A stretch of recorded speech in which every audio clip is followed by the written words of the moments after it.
ભવસંભવ ભીતિ ભેદનમ સુખ સંપદ કરુણાનિકેતનમ વ્રતદાન તપ ક્રિયાફલમ સહજાનંદ ગુરુમ ભજે સદા. સર્વ અવતારી સર્વ કારણના કારણ આપણા સૌના મોક્ષદાતા ઈષ્ટદેવ ભગવાન શ્રી સ્વામિનારાયણ સંપ્રદાય દક્ષિણ વિભાગ અધિષ્ઠાતા દેવ વડતાલવાસી શ્રી લક્ષ્મીનારાયણ દેવ હરિકૃષ્ણ મહારાજ, સારા જુનાગઢ પ્રદેશના પ્રાણ સમાન જુનાગઢપતિ રાધારમણ દેવની છત્ર છાયામાં રાધારમણ દેવના હાંડાનું ગામ એવા બારપટોળીના આંગણે આજે જેમના આગમનથી આપણું ગામ હવે ધામ બન્યું છે એવા મંદિરમાં બિરાજમાન રાધારમણ દેવ હરિકૃષ્ણ મહારાજના દિવ્ય સાનિધ્યમાં આજની આ સભામાં ઉપસ્થિત ધર્મકુળ આશ્રિત વાલા સર્વે મારા સંતો પાર્ષદો, શ્રીજીના લાડીલા ધર્મકુળ આશ્રિત વાલા સર્વે સત્સંગી હરિભક્તો, સર્વ ધર્મ પ્રેમી સજ્જનો, સર્વ મોક્ષભાગી જીવાત્માઓ, દરેક ભક્તજનોને અમારા હૃદયપૂર્વક જય સ્વામિનારાયણ. સૌપ્રથમ તો બારપટોળી ગામના ભક્તોને અમે હૃદયથી ખૂબ ખૂબ અભિનંદન આપીએ છીએ કે ભગવાન શ્રી હરિની પૂર્ણ કૃપાથી આજે આપણા સૌનો સહિયારો સંકલ્પ એ સાકાર થયો અને આપણું મંદિર આજથી જન કલ્યાણ, ભક્તોના કલ્યાણને અર્થે મહારાજાની અંદર બિરાજીને આપણને કાયમ પોતાના દર્શનનું સુખ આપશે એવી આપણને અલૌકિક પ્રાપ્તિ થઈ છે. એ બદલ બધાને અભિનંદન. આપણા શાસ્ત્રોની અંદર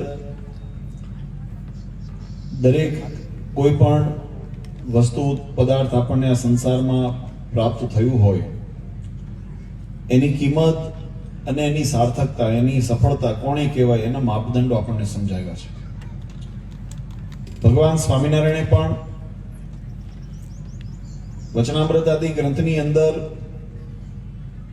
મંદિરને વિશે જે પોતાનો અભિપ્રાય હતો, મંદિર પ્રત્યેનો પોતાનો અભિપ્રાય એમને ભગવાને હેતુ અને મહિમા બંને વર્ણન કર્યું છે. મહારાજે મંદિરનો હેતુ બતાવતા બહુ સુંદર વચનામૃતની અંદર વાત કરી કે અમે ત્યાગ વૈરાગનો માર્ગ મોળો કરીને જે આવા સુંદર મંદિરો નિર્માણ કરાવ્યા છે એની પાછળનો ઉદ્દેશ જો કોઈ હોય તો એટલો જ છે કે જો મંદિર હશે તો જીવાત્માના કલ્યાણનું પરમ સાધન જેને શાસ્ત્રોએ માન્યું છે એવી ઉપાસના અને ભક્તિને પોષણ મળશે. જીવનની અંદર વાલા ભક્તો, જે મેં વાત કરી, દરેક વ્યક્તિ વસ્તુની સાર્થકતાના માપદંડ હોય છે. જો આપણને મળેલી શરીર, થોડું ધ્યાન દઈને સાંભળજો તો ખ્યાલ આવશે કે આપણે શું દિશા પકડી છે. આપણને મળેલું શરીર, ઇન્દ્રિય, મન, બુદ્ધિ, એની સાર્થકતા કોને ક્યારે કહેવાય? તમે જુઓ તો બહુ સુંદર વચનામૃતની અંદર મહારાજે બહુ સરળ ભાષામાં સમજાવ્યું. મહારાજ કે અમે તમને આ મનુષ્ય દેહ આપ્યો છે. મનુષ્ય દેહ આપ્યો એટલે એની અંદર કર્મેન્દ્રિય, જ્ઞાનેન્દ્રિય, અહંકાર એટલે કે મન, બુદ્ધિ, ચિત્ત આદિ એનો સમાવેશ થઈ ગયો. તો મહારાજ કે અમે તમને જે આ શરીર આપ્યું છે, મનુષ્ય દેહ આપ્યો છે, એની સાર્થકતા ક્યારે થાય? બુદ્ધિ આદિ આપ્યું છે એની સાર્થકતા ક્યારે થાય?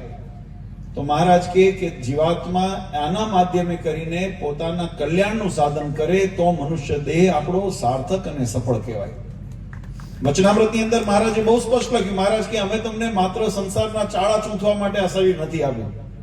આપણી વિટમણા એ છે કે આપણે જગતની અંદર માયાની વચ્ચે રહીને માયાવી જીવ બની ગયા અને વધારે વિષયના ભોગની અંદર આપણો સમય અથવા તો આપણી શક્તિ, આપણી સંપત્તિ આપણે વેડફીએ છીએ. પણ આત્મકલ્યાણનું જે સાધન, એવી ભગવાનની ઉપાસના અને ભક્તિ એને કરવાને માટે આપણને મહારાજે આ શરીર ખલું સાધન, શરીર રૂપી આપણને સાધન આપ્યું છે. અને સાધનની સાર્થકતા ત્યારે જ કહેવાય જ્યારે એનાથી ફળની પ્રાપ્તિ થાય. તો શરીરની શુદ્ધિ માટે, શરીરના આપણા ઉપયોગને સફળ કરવા માટે ભગવાને આપણને આ હેતુ, એનો મહિમા સમજાવ્યો છે. એ જ રીતે આપણને ધન સંપત્તિ જે ભગવાને આપી છે, એ ધન સંપત્તિનો પણ વ્યય કેવી રીતે કરવો, એમાં પણ શાસ્ત્રોની અંદર તમે જુઓ તો 3 પ્રકારે ભેદ બતાવ્યા છે. તમે ગમે તે તમારી ધન સંપત્તિ અર્જિત કરી હોય એના 3 પ્રકારે વ્યય થાય: દાન, ભોગ અને નાશ. તમે જો એને કોઈ ઉપયોગમાં ન લો, ઘણાને સંગ્રહ કરવાનો હોય, દાટવાનો હોય, ત્યારે ઘણી જગ્યાએ તમે જુઓ તો ભૂમિ ખોદવામાં કે મકાન તોડવાની અંદર ઘણી જગ્યાએથી અંદરથી ચરુ નીકળતા હોય, અંદરથી ધન સંપત્તિ નીકળતી હોય છે. એ જેને દાટી એના શું કામમાં આવી કોઈ કામમાં? અથવા તો આપણે અત્યારના સમયની અંદર બેંકોની અંદર ભરતા હોઈએ કે જે આપણે પોતે સંગ્રહ કરતા હોઈએ, ન એને ભોગમાં લીધો કે ન એને ઉપયોગમાં લીધો, ન એને સત્કાર્યની અંદર વાપર્યું, તો એ સંપત્તિનો નાશ થયો છે. સૌથી કનિષ્ઠમાં કનિષ્ઠ એનો વ્યય છે. બીજો વ્યય બતાવ્યો ભોગ, મધ્યમ પ્રકારનો. શાસ્ત્રની મર્યાદામાં રહીને તમે તમારા શરીરના સુખને માટે, પરિવારના સુખને માટે, પોતાના નિર્વહન માટે તમે જે એનો ઉપયોગ કરો એનો મધ્યમ હોય છે. એનાથી જીવાત્માને આ લૌકિક જે સુખ છે એની અનુભૂતિ થાય, એટલે કે દૈહિક સુખની અનુભૂતિ થાય, પણ એ કાયમનું સુખ નથી. આ શસ્ત્રોએ આપણને સમજાવ્યું છે. શરીરના માધ્યમથી જે પંચ વિષયને આપણે ભોગવીએ છીએ એનું સુખની અવધિ ક્યાં સુધી છે, તો કે જીવાત્માનો અને શરીરનો યોગ છે ત્યાં સુધી એ સુખને તમે અનુભવી કરી શકો. જે દિવસે શરીરમાંથી આત્મત્યાગ થઈ ગયો, શરીરમાંથી આત્માએ પોતાનો રસ્તો લઈ લીધો, પછી એની અંદર તમારા શરીરના સંબંધમાં આવેલા જે પણ તમારા પદાર્થો, પરિવાર અથવા તો મેડીઘર, બંગલા, વાડી, ખેતર, પાદર જે તમે વસાવ્યું હોય એમાંથી કોઈ તમને સુખ આપી શક્યું નથી. પછી કદાચ સુખ લેવું હોય તો આપણે ઘણી વખત જોઈએ છે એરું થઈને ફરવું પડે, અહીંયા શરીર લેવું પડે, મૂળ એમાં સુખની અનુભૂતિ ન થાય. અને આવ્યા હોય ને આ તો ઠીક છે, કદાચ કોઈ પુણ્યલ હોય તો એ દીવો કરીને કરે, નહીં તો લાકડી હાથમાં લે. એ પછી એમ ન વિચારે કે આ ધણી હતા, એરો નીકળ્યો હોય ઘરની અંદર, સાપ થઈને તમે કોઈ આ બધા અલગ અલગ યોનિમાં જન્મ મળે ને, કોઈ મીંદડું થાય, કોઈ બલાડું થાય, કોઈ ઉંદર થાય, પછી ઘરમાં નીકળ્યું હોય તો કોઈ એમ વિચારે કે આ ધણી છે આના. એ તો એ ગયું, એ આયુષ્ય પૂરું, એ શરીર પૂરું, એટલે એનું જે સુખ એટલે મધ્યમ એને કીધું, ભોગને અર્થે કરેલું મધ્યમ. પણ ઉત્તમ કયું કાર્ય, તો સંપત્તિનું ઉત્તમ વ્યય શાસ્ત્રોએ બતાવ્યો કે ભગવાનના અથવા તો સત્કાર્યોના, ધર્મ કાર્યની અંદર જીવાત્મા જે વાપરે છે, જેને આપણે દાન અને પુણ્ય કહીએ છીએ. કોઈ સત્કાર્યની અંદર આપણે આપેલું જે ધન સંપત્તિ છે, કોઈ પુણ્ય કાર્યની અંદર આપેલું ધન સંપત્તિ છે, એ સંપત્તિ શ્રેષ્ઠ એનો વ્યય બતાવ્યો. કારણ કે એનાથી જે ફળ નિર્મિતિ થાય છે એની અવધિ માત્ર શરીર સીમા સુધી નથી, પણ એ જીવાત્માની સાથે જોડાય છે ને એ મોક્ષનું ભાતું બને છે. એટલે એનો ઉત્તમ વ્યય શાસ્ત્રોની અંદર બતાવ્યો છે. આ ધનની સાર્થકતા બતાવી. એ જ રીતે આપણા જીવનની અંદર ભગવાને આપણને યોગ આપ્યા છે, આ અવસર આપ્યા છે. એ અવસરની સાર્થકતા પણ મહારાજે વચનામૃતની અંદર કીધું કે અમે તમને જે આવો અવસર આપ્યો છે, આ અવસર કરુણાનિધિ કરુણા બહુ કીધી, મુક્તાનંદ કહે મુક્તિ સુગમ કરી સીધી. આ અવસરને, આ તકને જો આપણે સફળ કરવી હોય, આપણને આવો બહુમૂલ્ય માનુષ્ય દેહ મળ્યો, આવો દિવ્ય સત્સંગ ઓળખાણો, રાધારમણ દેવ જેવા ધીંગો ધણી આપણને મળ્યા, શિક્ષાપત્રી આદિ શાસ્ત્રો મહારાજે આપણા માટે રચાવ્યા. આજે ભગવાનની કૃપાથી આપણા મંદિર ગામની અંદર, મંદિરની અંદર પ્રગટ પરમાત્મા બિરાજમાન થયા. આવા સંતોના સમાગમ, સત્સંગનો સમાગમ, આપણને આવો સુંદર યોગ થયો, આપણને આવો અવસર મળ્યો. અને આવા અવસરની અંદર જો આપણે બેદરકાર રહીએ અથવા તો આપણે ગાફલતમાં રહીએ અને જો આપણા મોક્ષથી વંચિત રહી જઈએ તો આપણાથી મોટો દુર્ભાગ્ય કોઈ ન ગણાય. કારણ કે આવું સુંદર, આ તો કેવું છે કે બહુ અનંત જન્મ સંસિદ્ધતો યાતિ પરામ ગતિ, અનેક જન્મના પુણ્ય ઉદય થાય ત્યારે એક વખત જીવાત્માને આવી તક મળે છે. અને આ તકની અંદર જાગૃત ન રહ્યા, સંયમી ન રહ્યા અને ભગવાનની જે ખબરદાર થઈને ભગવાનની ભક્તિ અથવા તો આજ્ઞાનું પાલન ન કર્યું, પાછા 84માં લખાણા, તો ફરી આવો મેળ ક્યારે આવશે એનો કોઈ શાસ્ત્રે પ્રમાણ નથી આપ્યું. કોઈ એમ ન ગાફલતમાં રહે કે આ જન્મે નહીં તો આવતા જન્મે, પણ એ આવતો જન્મ ક્યારે?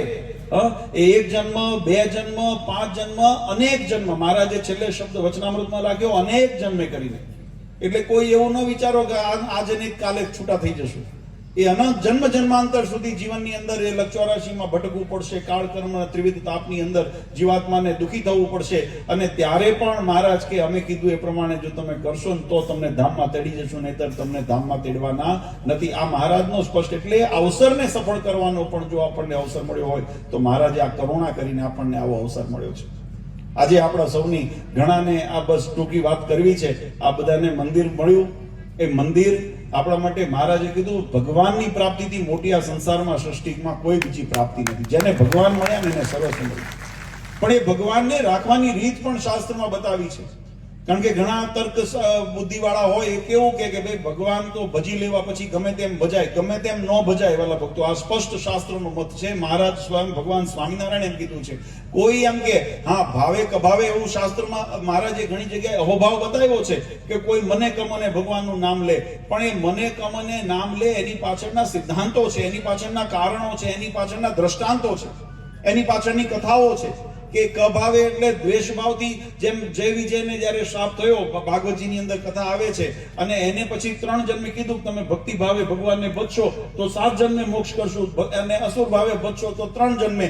ભગવાનની પ્રાપ્તિની જિજ્ઞાસા વધારે આતુરતા હતી એટલે 3 જન્મે અસુર ભાવ ભજીને ભગવાનના ધામમાં ગયા. પણ એ અપવાદ હતા, એ ભગવાનના પાર્ષદો હતા, મુક્ત હતા, ભ્રષ્ટ થયા હતા, પદભ્રષ્ટ પોતાના સ્થાનેથી, એટલે પાછા ભગવાને એને લીધા. આપણે એનો વાદ લેવા જઈએ ને અસુર ભગવાનની સાથે અસુરપણું રાખીએ ને તો આપણું કલ્યાણ ભગવાન ન કરે.